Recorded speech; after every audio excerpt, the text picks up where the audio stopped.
Huh? It still has to be outside. What about if you go on some secret paths and then you find some shade? May museum pala dito, Hal. Kaya pala sa parang maganda dito. May kumakanta pa. May kumakanta.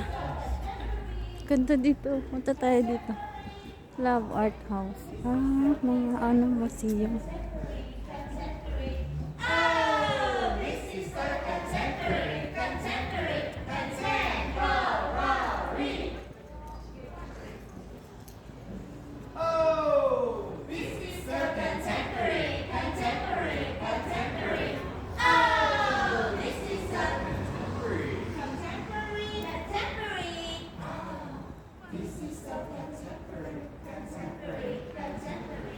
Ang ganda pala dito.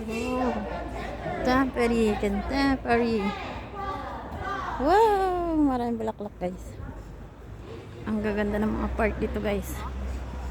Dahil pumupunta, guys. Yung bag ko, andyan lang. Diba? Kala pa more. Kala pa more. Diba? Nakaka-relax. Wala ang yung pagod pag ganitong mga view ang nakikita mo.